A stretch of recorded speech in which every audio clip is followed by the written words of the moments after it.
저는 오늘 관세음보살 본문품에 대해서 여러분들에게 강의를 할 수 있도록 되어 있는데, 제가 생각을 했습니다. 우리 시대에 지금은 서가모니부르 교화 시대인데 왜 우리는 기도를 하면서 관세음보살을 부를까? 그런 하나의 그 의미와 관음보살의 유실력과 이런 부분에 대해서 제가 오늘 강의를 하려고 합니다. 여러분들이 반야심경은 거의가 다 아시죠? 반야심경 처음에 그렇습니다. 관세음보살이, 그죠? 관자재라는 말이나 관세음이라는 말이나 똑같아요. 근데 우리가 사는 세계는 무엇으로서 통달이 되느냐면 언어로서 통달이 되는 세계입니다. 언어가 아니고서는 우리는 의사통달을 할 수가 없어요.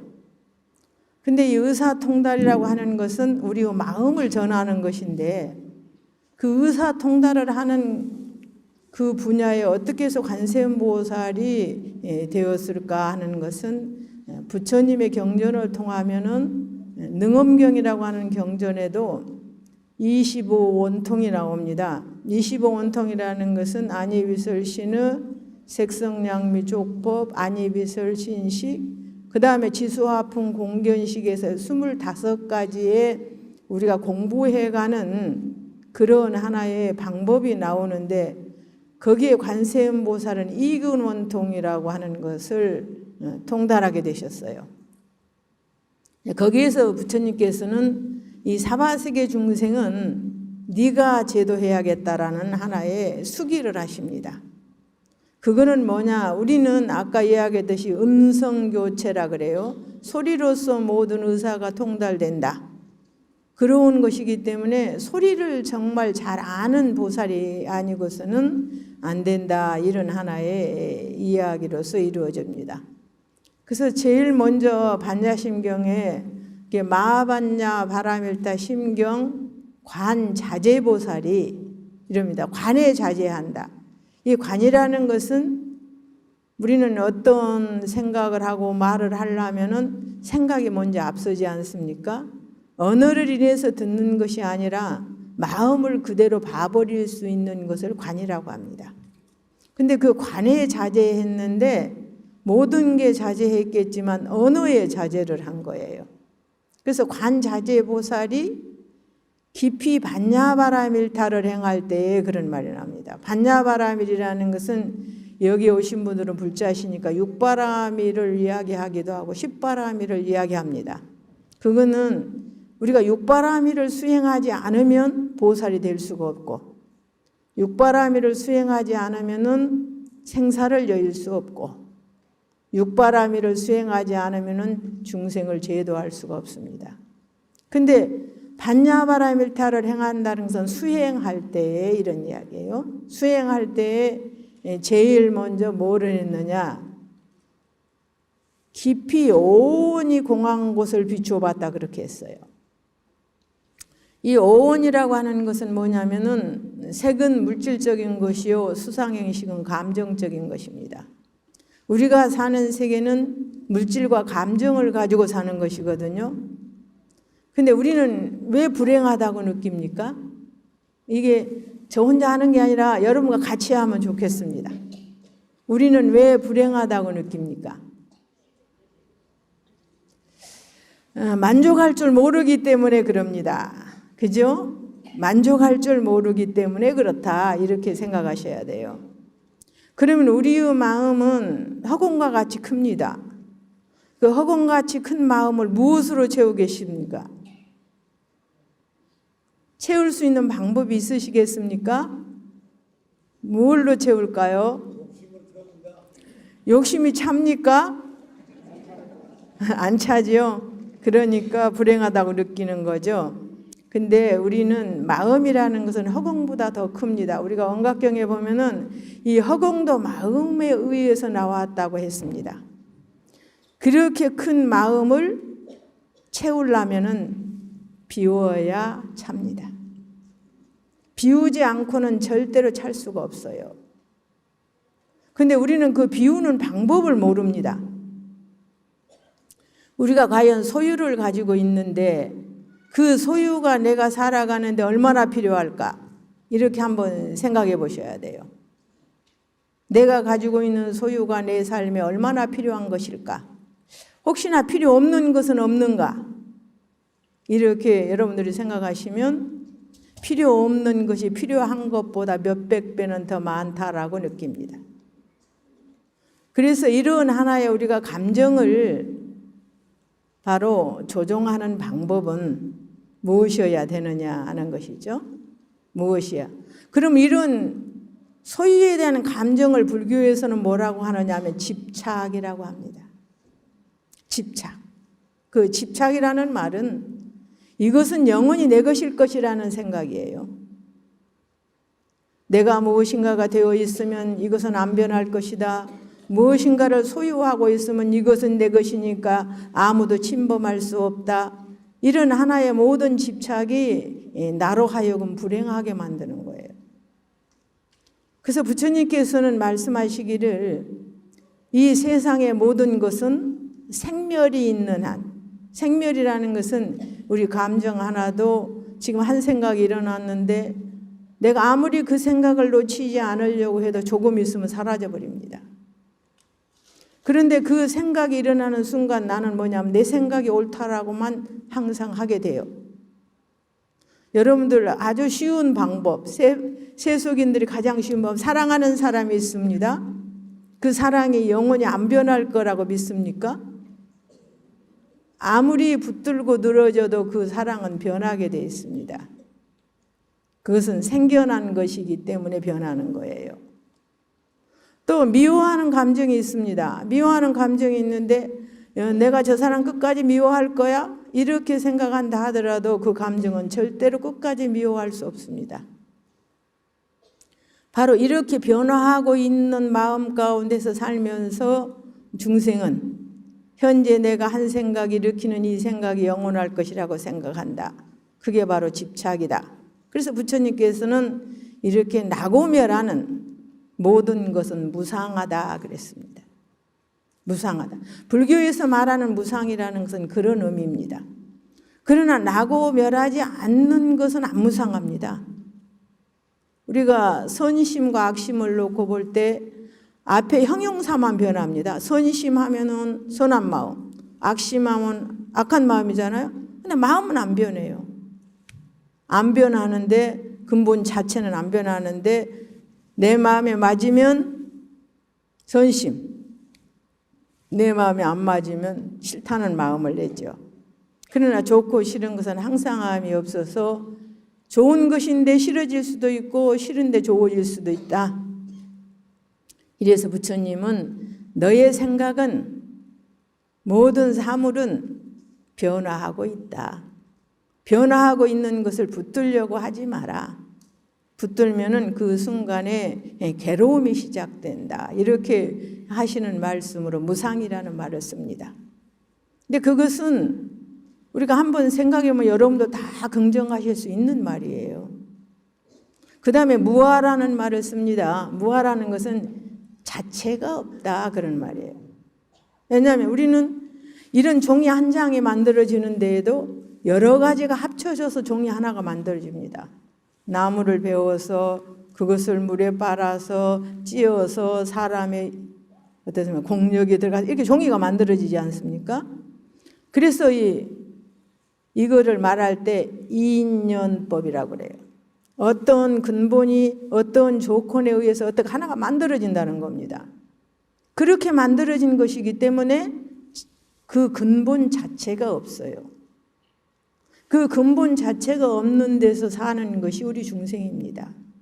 그래서 부처님께서는 실지의 아가 없다. 법이라는 것은 인연으로 만들어진 것이기 때문에 실지의 아가 없다. 이렇게 설명을 하시는데 우리가 반야심경에서 아까 이야기했듯이 오온 개공도 한다면은 오온이란 색, 수, 상, 행, 식 이렇게 말하죠. 그러면 색은 물질적인 것입니다.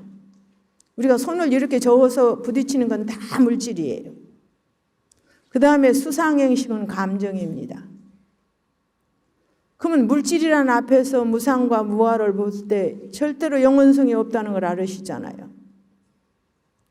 그 다음에 감정도 그렇죠. 아까 이야기했듯이 아무리 사랑하는 마음도 시간이 흘러가면은 그 사랑은 빛이 바래고, 아무리 미워하는 마음도 세월이 흘러가면은 절실하게 미운 사람도 보고 싶을 때가 있습니다.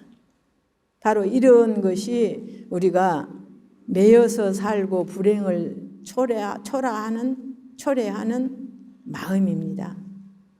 그래서 관자재보살은 온이 공한 것을 비추어 봤다 그랬어요. 그러니까 색이라는 건 물질이 공하고 감정도 공하다. 그것은 어떤 인연의 법칙으로 잠시 일어났다 사라지는 것이지 영원성은 절대로 없다.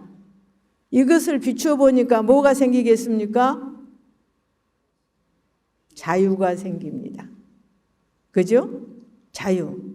지금까지 나를 고통스럽게 만들었던 모든 조건이 사라져버리는 거예요. 지금까지 영월성이라고 믿었던 자체가 얼마 가지 않으면 사라질 것이다. 또 그것이 색과 마음이다. 우리가 생각하는 마음이라고 하는 것은 하나의 그림자입니다. 그런 말 있죠. 내가 물속을 바라다 보면 내가 웃지 않으면 물속의 사람은 절대로 웃지 않는다. 맞습니까? 그죠? 그래서 관세음보살은 모든 물질이 공하다는 것을 알았고 감정이 공하다는 것을 알았으니까 내가 물질 때문에 고통을 받았고 감정 때문에 고통을 받았는데 그것이 공함을 알고 다시 집착하는 것은 무엇이겠습니까? 중생이며 바보인 것입니다. 그게. 중생이라는 말은 바보라는 이야기예요. 사실 보면은. 그래서 여러분들이 인도를 가보시면 이렇게 한 3m 위에 이게 올라앉아서 짜이라고 하는 홍차에다가 우유를 섞는 그것을 이렇게 팔거든요. 3m 위에 올라앉아서 이런 조그마한 컵에다가 위에서 쫙 짜이를 따르면 그 컵 안에 쫙 알맞게 딱 뜨는데 한 방울도 옆으로 흘러가지 않습니다. 근데 그 사람들은 그 잘하는 사람을 붓다라고 그러더라고요. 부처님 통했다는 이야기죠. 근데 그거 못하는 사람은 못다. 모질이 중생이라는 뜻이에요. 그래서 우리 부처님께서는 마음을 통했지만 그런 데 가면 기술을 하나 통하는 것도 붓다냐 못다냐 이렇게 따집니다. 그래서 관세음보살은 이제 세계도 자유롭고 물질에도 자유로우니까 또 마음에도 자유롭고 그게 뭐가 없어지겠습니까? 지금까지 고통스러웠던 고액이 사라져버립니다. 그래서 관자재보살이 온이 공함을 비추어 볼 때에 고액이 사라지더라. 우리는 어떤 것에서 헤어나오고 어떻게 행복해지느냐를 따질 때는 이걸 한번 생각해 봐야 됩니다. 나는 얼마나 물질에 자유로운가? 나는 얼마나 감정에 자유로운가? 아까 이야기했듯이 웃지 않는 모습으로 물속을 바라다 보면 물속의 사람도 나를 위해서 절대로 웃지 않는다. 바로 이런 하나의 인과의 법칙을 가지고 부처님께서는 중생을 제소하셨는데 사실 불교는 10차원 세계를 이야기합니다. 정신세계에서.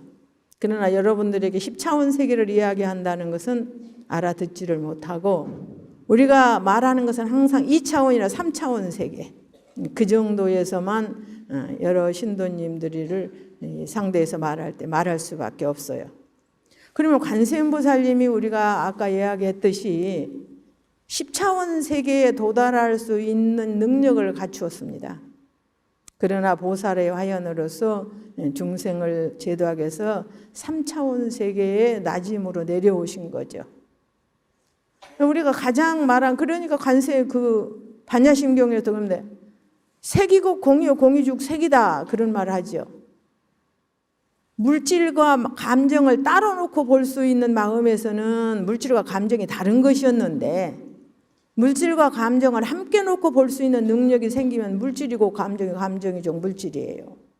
이제 이런 하나의 그러면 그때는 물질이 공합니다. 공이라고 하는 것은 인연법으로 생겼기 때문에 사라진다는 것을 직감으로 느끼고 안다는 이야기죠.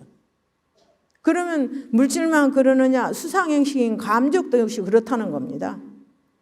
이 내가 미워하는 이 마음이 상대에 의해서 생긴 것이지만 실은 내 마음에 의해서 생긴 것이다.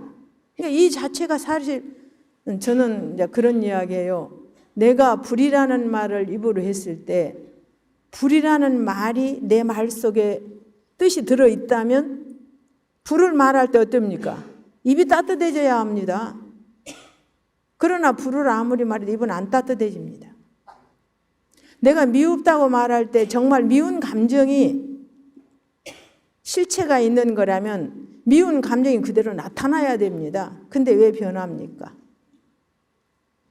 이렇게 깊은 이치를 가지고 있기 때문에 그전에는 마음이 다르고 물질이 달랐는데 마음과 물질이 하나가 됩니다. 색이고 공이고 공이죽 색이다. 이런 이야기예요. 이렇게 이야기되는 것이 반야심경인데 앞에서 이야기했듯이 색에 자유롭고 물질에 자유로운 그러한 법을 통달한 분이 바로 관세음보살입니다. 그래서 우리는 우리의 마음 가운데서 내 마음 가운데에 착한 마음, 사랑하는 마음, 자비로운 마음을 날 때에 누구하고 통합니까? 착한 마음을 가진 사람, 자비로운 마음을 가진 사람, 깨달은 마음을 가진 사람하고 통합니다. 그렇지 않는 것하고는 통하지가 않아요. 자, 여러분들 그 관세음보살과 초음파라고 하는 것에 대해서 제가 이제 얼마 전 우리나라 S사에서 그 S사에서 허공의 한 선을 정부로부터 샀는데 얼마 9,950억에 샀습니다. 그런 이야기 들어보셨어요? 근데 이것은 그냥 아니라 치열한 경쟁으로 경매가 이루어져서 한 겁니다. 그러면 허공에도 길이 있다는 이야기입니다. 그런 길을 사면은 그 회사가 우리가 무슨 회사는 인터넷이 잘 통하고 무슨 회사는 안 통하고 이러지 않았습니까? 그 선 안에는 그 회사만 가지는 거예요. 근데 이것은 쉽게 말하면은 주파수 대역을 사고 판 것이에요. 근데 우리가 허공에도 고속도로가 있다. 이것은 하나의 소리의 길이요, 즉 파동의 길이다 그럽니다. 근데 부처님 경전은 이 세상에 만들어지고 있는 움직이는 자연과학의 법칙을 직관으로 모두 파악하고 그 은유와 상징의 어법으로 기록하는 것이 부처님 경전입니다. 관세음보살이 색과 공에서 자유로웠듯이 그 모든 것을 통달한 부처님께서는 그런 길을 만들어서 있다는 것을 중생에게 가르쳐 준 것이에요. 우리 불경은 빛과 소리가 중심입니다. 빛은 뭐냐 하면은 지혜입니다. 그 다음에 소리입니다. 이 사바세계는 소리가 아니고서는 마음을 느낄 수가 없으니까 거기서 나오는 물질, 정신, 조화, 화음을 추구하는 과학의 시다 그랬어요. 그리고 이 세상의 고통과 사랑의 소리를 듣고 치료한다는 것이 관세음이고 아주 미세한 진동을 다 느끼는 분이라는 뜻이 관세음입니다. 근데 여러분들의 마음에서 정말 관세음이라고 하는 보살의 대상에 대해서 진실한 마음으로 내가 이런 고통에 처했으니 구해 주소서 한다면 아까 이때 감정과 색을 초월해 버리신 분이기 때문에 나의 그 진심과 딱 통하게 돼 있어요. 근데 여러분들 한번 그런 생각해 보신 적 있으신가 모르겠어요. 왜 부처님은 버드나무를 들고 계실까? 이제 여기에 의문을 가지고 어떤 한의사한테 이게 분명히 이유가 있다. 근데 그 한의사님이 스님 드디어 알아냈습니다. 그래서 어떻게 알아냈습니까? 하니까는 이야기를 하는데 우리가 양치질 한다고 그러죠. 그것도 부처님 당시에 입병이 나고 잇몸이 부은 제자가 와서 입병이 나고 잇몸이 붓습니다. 어떻게 할까요? 하면은 양치를 하라. 그 말이 무슨 말이냐면은 버드나무를 씹어라 그런 말이었어요. 버드나무를 꼭꼭 씹어서 이렇게 문지르면은 염증이 없어진다. 그래서 부처님은 벌써 3000년 전에 이 약성을 알으셨어. 그러니까 관세음보살은 모든 병을 치료해 주는 보살을 양유목, 그걸로 표현하신 거예요. 근데 중생은 그걸 몰랐어요. 근데 저는 이상하다. 세상에 많은 나무가 있는데 어찌해서 저걸 들고 계시지? 또 그리고 자비도랑 참법 때는 모든 나무가 있는데 왜 양유목을 이야기했을까? 이제 이런 하나의 의문을 갖고 저기를 하다 보니까 이제 그런 글이 나오셨어요. 이게 요즘에 이제 봄이 돌아오니까 개울에 가시면 옛날에 맑은 개울가에 버드나무 있죠? 조그만한 거. 그거 끊어다가 잘게 썰어서 1년 내놓고 차를 들여보세요. 그러면 어떤 효과가 나오는가? 그래서 이제 만병을 고치는 상징으로 버드나무를 들고 계신다 그랬어요. 그게 우리가 의학기기의 기본도 진동입니다. 또 소리를 미세하게 분석하여 병을 찾는 레이저니 초음파니 하는 것도 다 진동이에요. 또 소리의 다른 번역 기호인 이것을 파동이라고도 합니다. 우리가 팔이나 잠자리 눈처럼 수많은 점의 집합제의 입자가 미세할수록 화질이 선명해집니다. 모든 만상과 시시각각 상태의 음색이 정교하게 다르기 때문에 소리의 파동으로 몸의 상태, 기분의 상태를 파악할 수 있다는 거죠. 근데 우리가 독경한다, 목탁친다, 또 범종, 음판, 모고 등이 다 진동입니다. 그래서 몸과 마음은 분자의 운동이기 때문에 찰나찰나 흔들려요. 그 관성대로 유연하게 흔들어주면서 문제는 다시 0점을 찾는다는 겁니다. 아무리 세게 흔들어도 0으로 되돌아오잖아요. 그래서 소리는 바로 불교의 축인데 이거는 모든 생명들은 소리를 가지고 있다. 이거를 주의셔야 합니다. 불교의 모든 소리는 몸과 마음을 찾는 진동자다. 관세음은 관자재보살이라고도 하고 내 속에는 관세음보살이 있다는 이야기입니다. 불교는 얼마나 과학적인 종교인가. 그죠? 우리가 여기에서 보면은 이 소리라고 하는 것은 과학도 소리에 의해서, 의학도 소리에 의해서, 물리학도 소리에 의해서, 그 모든 진동에 의해서 그 실체를 찾아내고 있습니다. 있는데 이 모든 것을 다 흡수할 수 있는 분이 쉽게 말하면 관세음보살이에요. 그래서 우리는 관음신앙이라고 하는 것이 부처님께서는 이 사바세계 중생은 소리에 의해서 감정을 전달하고 소원을 빌고 아픔을 호소하고 하기 때문에 소리를 가장 잘 관찰할 수 있는 관세음보살에게 사바세계 중생을 제도하라 이렇게 능언경에 보면 명령을 하세요. 그래서 우리는 서가모니 부처님의 교화 시대에 살면서도 관세음보살을 독송합니다. 어떻게 이해가 가십니까? 네. 한번 제가 문제를 드려볼까요? 왜 불국사에 가면은 그죠? 이게 탑이 2개 있죠? 무슨 탑, 무슨 탑입니까? 그렇죠. 다보탑과 석가탑이 있습니다. 있는데 왜 다보탑과 석가탑이 있을까? 그런 건 안 생각해 보셨죠? 이 관세음보살 보문품을 읽어보면 그게 나옵니다.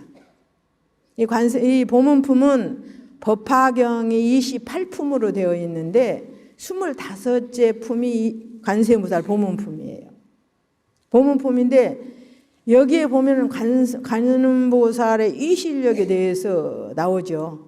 여기에 보면 그렇게 되어 있습니다. 무진이 그때는 부처님은 그냥 대중을 놓고 말씀하시는 게 아니고 누군가가 물었을 때, 가령 여러분들이 잘 아시는 금강경 수보리가 부처님이 항상 하시듯이 부자이자 하시는데 나와서 희유합니다 이렇게 시작하잖아요.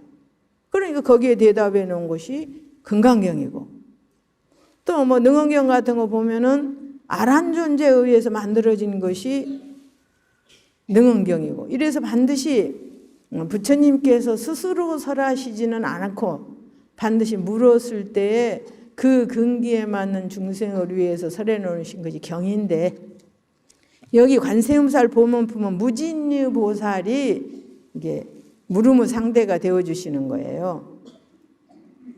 여기서 뭐 무진유 보살이 자리에서 일어나 옷을 정돈하고 오른쪽 어깨를 드러내고 합장한테 부처님을 향하여 이렇게 말씀드렸다. 세존이시여, 관세음 보살은 무슨 인연으로서 관세음이라고 부르게 되었습니까? 관세음 보살이라고 부른 연유를 가르쳐 주십시오. 이렇게 합니다. 그래서 부처님께서 무진유 보살에게 이르기를, 각종 고통에 시달리는 한량없는 백천만억 중생들이 관세음 보살에 대해 듣고 일심으로 그 이름을 부른다면 관세음 보살이 즉시 그 음성을 관찰하고 그들을 모두 괴로움에서 벗어나게 하나니라. 그래서 관세음은 관은 마음으로 직접 봐버리는 것이고, 우리처럼 귀를 통해서 헤아려서 듣는 것이 아니라, 들어보는데 새음 하는 거, 세상의 소리를 듣는다 해서 새음 그럽니다. 보살이라고 하는 말은 잘 알으시겠지만 이루는 불도를 이루기 위해서 절대로 물러남이 없을 수 없는 그런 경지에 이르렀다는 뜻이고, 아래로는 모든 중생을 전부 구제하겠다는 그런 뜻이 보살이에요. 보살이라는 이름이 그렇게 가벼운 이름이 아닙니다. 그래서 보살님 보살님 하는 것은 당신은 불도를 이루기 위해서, 마음을 깨치기 위해서 모든 정지를 쉬지 말 것이며, 모든 아프고 힘드는 중생이 있다면 당신이 할 수 있는 것까지 그 중생을 돕고 살아라, 이런 의미로 보살이라고 불러주는 거예요. 근데 관세음보살 연부라는 사람은 이런 일이 있다. 설사 큰 불구덩이 속에 떨어지게 되었더라도 불이 태울 수 없다. 우리가 불이 태울 수 있는 것은 앞에서 이야기하듯이 물질이나 감정에 붙들려 있기 때문에 밖에서 오는 경계가 나를 해칩니다. 절대로 내가 그것에 붙들려 있지 않으면 해칠 수 없어요. 이게 사람이 이렇게 우리가 살아있을 때 이런 데에다가 뜨거운 물 떨어뜨리면 뒤지요. 근데 죽은 사람은 물을 떨어뜨려도 안 됩니다. 그러면 살아있는 사람은 집착과 애착이 있기 때문에 뒤지만, 죽은 사람은 집착과 애착이 사라져버렸기 때문에 뒤지를 않아요. 불에 넣으면 타져버리기는 해도 뒤지는 절대 않습니다. 그러듯이 우리의 마음 가운데에 선심은 부드러운 것이고 악심은 딱딱한 겁니다. 그죠? 좋은 사람은 절대 긍정적이지 부정적이지 않다는 겁니다. 그래서 긍정적인 것은 굉장히 부드러운 것이고 부정적인 것은 굉장히 딱딱한 것인데, 긍정적인 사람은 좀 부딪혀도 부드러운 것은 안 깨집니다. 근데 아주 딱딱한 것은 부딪히면 깨져버립니다. 그거와 똑같아요. 그 차를 타고 있는 사람이 얼마나 선행이 있고 선심이 있느냐 없느냐에 따라서 달라진다는 겁니다. 이것이 인과의 법칙이며 업과의 법칙이고, 모든 사물과 내가 접촉했을 때 일어나는 현상이에요. 그래서 일본에서 정부에서 차 사고가 나서 사람이 죽었는데 그 사람들을 뒷조사를 한번 쫙 해봤답니다. 어찌해서 똑같은데 죽지 않고 안 다치는가 했더니 거의 죽은 사람의 80%가 생을 잘 못 산 사람들이었어요. 이게 조사에서 나온 겁니다. 근데 부처님은, 우리가 불교에서는 그거를 이야기합니다. 그가 선한 마음이 착하면 있으면 절대로 행액이 다치지 않는다. 그런데 악한 마음이 있으면 딱딱하기 때문에 행액이 다친다는 겁니다. 그럼 거기에서 우리는 중생의 힘으로 그것을 해치고 갈 수 없기 때문에 부처님과 보살의 실력을 의지하는 겁니다.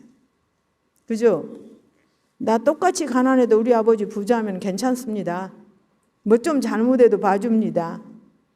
근데 우리 아버지 아무것도 없는 가난뱅이면 안 봐줘요. 똑같습니다. 내가 선심이 있는 것과 선심이 없는 것, 또 좋은 인연이 있는 것과 좋은 인연이 없는 것은 다르다는 이야기입니다.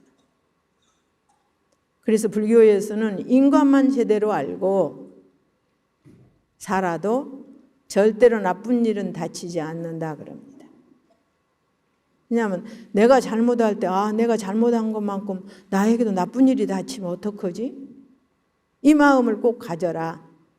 그러면은 많이 나쁘게 살지는 않을 수 있다라는 거예요. 많이 나쁘게 살지. 여기에서 나오는 말이 또 가지로 나가면 무주상 보시냐 주장 보시냐 이렇게 나오는데 베풀고 살아라. 여기 오신 분들은 나이 잡수셨으니까 내 인생에서 살아온 인생은 내 나이가 아닙니다. 남은 인생이 바로 내 나이예요. 70 먹었다면 내가 살 수 있는 것은 80 이상 가면 아무것도 아닙니다. 그 10살이라는 나이밖에 없는 거예요. 그동안에 스스로 내가 무엇을 할 것인가는 정해져야 합니다. 100살이 먹도록 계속 안 정해지면 좀 슬프죠. 내 나이는 이제 몇 살이 남았을까? 저번 날 달빛이 하도 정월 보름이나 밝아서 밖에 나가서 보니까 달빛이 너무 많이 쏟아져 버린 것 같아요. 근데 오늘 이렇게 많이 쏟아지면 내일은 어떡하지? 제가 이제 어린애처럼 그러면서 내일은 달빛이 적어지겠다. 저희 상대한테 그러니까 상대가 무슨 말인지 몰라서 웃어요. 나도 한 해가 가면은 나는 더 어려지잖아.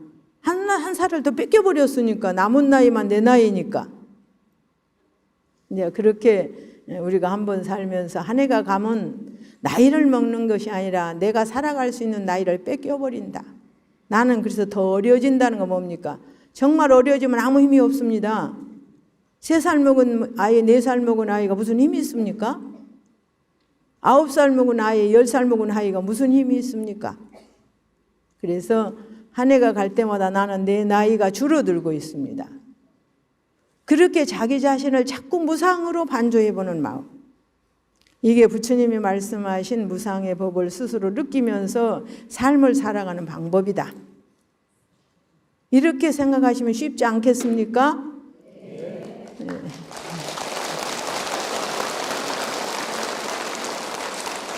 그래서 내가 마음으로 관세음보살을 염하는 사람은 큰 불구덩이 속에 떨어지게 되었더라도 불이 태울 수 없고, 왜냐하면 불은 바깥 경계입니다. 불은 안이빛을 신의가 내 육신이라면 색성량미 촉법은 경계지 않습니까? 내가 안 받아들이는 경계는 나하고 아무 상관이 없어요. 그러듯이 또 큰 물에 떠내려 간다 하더라도 관세음보살의 명호를 부르면 옅은 물가에 닿게 되고, 어떤 백천만억 중생들이 금은, 유리, 작업, 만호, 산호, 호박, 진주, 이건 칠보라고 하는데 그 보배들을 찾아 큰 바다로 나갔다가, 옛날에는 무역이 성하던 시절이니까요, 폭풍이 불어서 나찰귀라는 것은, 나찰이라는 것은 사람을 먹고 사는 귀신이라는 거는데, 우리한테도 나찰귀가 있는데요, 사람을 잡아가는 귀신이 뭐가 귀신입니까?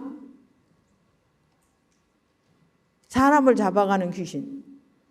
시간이요, 시간. 그죠? 아무리 대단한 사람도 시간이 가면 별 수 없습니다. 그래서 이 시간이라는 것이 나찰귀예요, 사실 보면.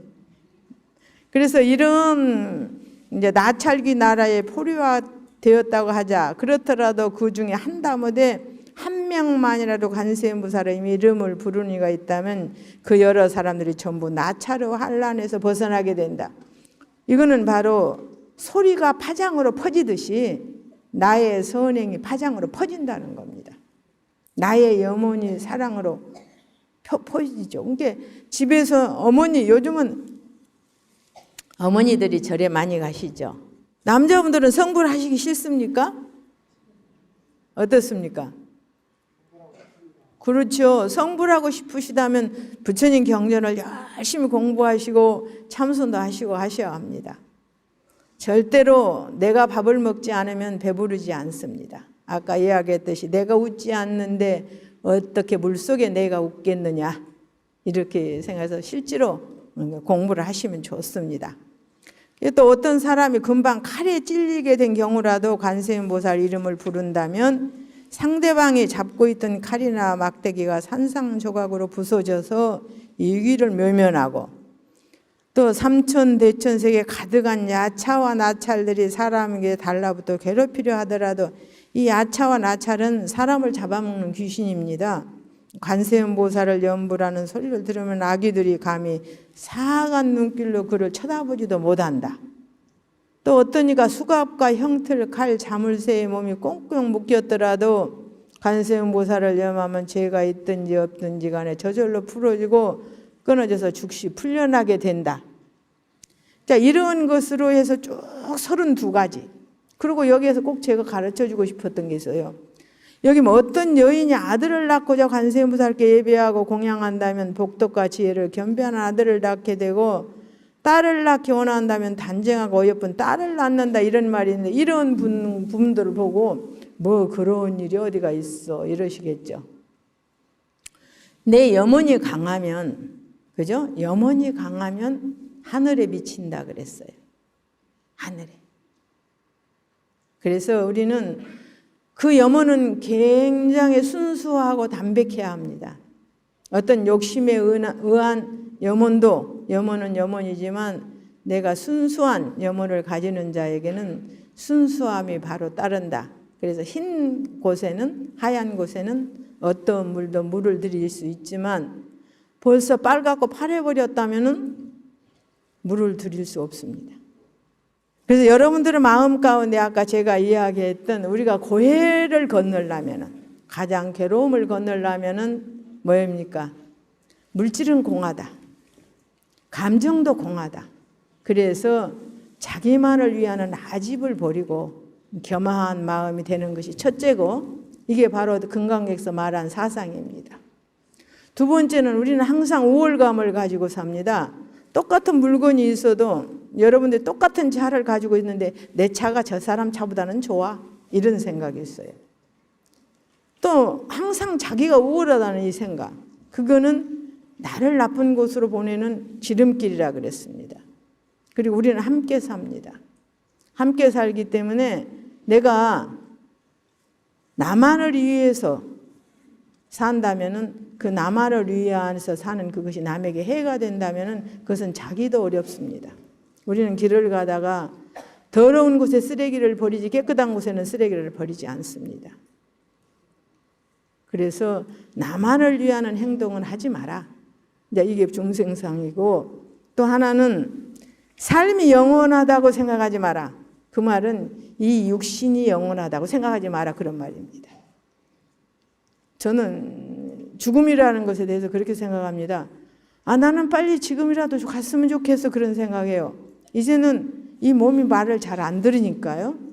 그래서 육신만 바꾸는 것이 마음은 그대로 가지고 가잖아요. 그럼 마음이 그대로 가져간다는 것은 그대로 업가를 그대로 지니고 가서 아주 이쁜 애기하고 바꾸는 겁니다. 근데 금생에 내가 내 마음 가운데 선의 종자나 복덕의 종자가 없으면 없는 대로 바꾸는 것이고, 있으면 있는 대로 바꾸는 겁니다. 그러면 세상이, 그래서 가난하고 부자가 있고 잘나고 못난 것이 있고 지혜롭고 미련한 것이 있고 사랑받는 것이 있고 사랑받지 못하는 것이 있는 것은 과거의 그대로를 가지고 육신만 바꿨기 때문이에요. 그런데 이 육신, 내가 현재 소유하는 것 같고 영원히 살 것이다, 그 마음 먼저 놓아라는 거죠. 그 마음보다는 내가 살아있는 동안, 내가 나이가 지금 몇 살이니까 선행을 베풀 수 있는 시간이 별로 없다, 빨리빨리 베풀어야지. 그래서 부처님께서는 아함경에서 그런 말씀을 하십니다. 사람은 두 종류가 있다. 첫째는 자기가 소유한 모든 것을 스스로 버리는 자, 스스로 버리는 자는 보시해서 남에게서 자기가 주는 자가 있고, 또 하나는 죽어서 어쩔 수 없이 놔두고 가는 자. 버리는 것은 똑같으나 두 사람의 종류는 스스로 버리는 자는 그 복을 그대로 가지고 가나 놔두고 가버리는 자는 하나도 가지고 갈 수 없고 대신 업보를 가지고 간다. 그래서 항상 우리는 버리는 자가 되고 도움는 자가 되고 그러라. 그러니까 여러분들이 우리 옛날 어른을 일소일로 그러죠. 한 번 썩 내면 그만큼 얼굴이 험해지고 한 번 기쁘고 웃으면 그만큼 얼굴이 아름다워진다. 여러분들 모두가 사랑받는 사람이 되고 싶으시죠? 어떤 사람이 사랑받습니까? 부드럽고 인상 좋은 사람. 인상은 우리가 말할 때 눈이 잘나고 코가 잘나고 입이 잘나서 잘난 거 아닙니다. 아무렇게나 생겨도 좋은 사람이 있어요. 근데 정말 잘난 사람도 싫은 사람이 있습니다. 그건 마음이 보이기 때문입니다. 생긴 모습이 그대로가 그가 아니고 그가 가지고 있는 마음이 보이기 때문이다. 그래서 나는 오늘부터는 관세음보살과 같은 사람이 되어보겠다. 그렇게 생각하시고 남은 생을 살으십시다.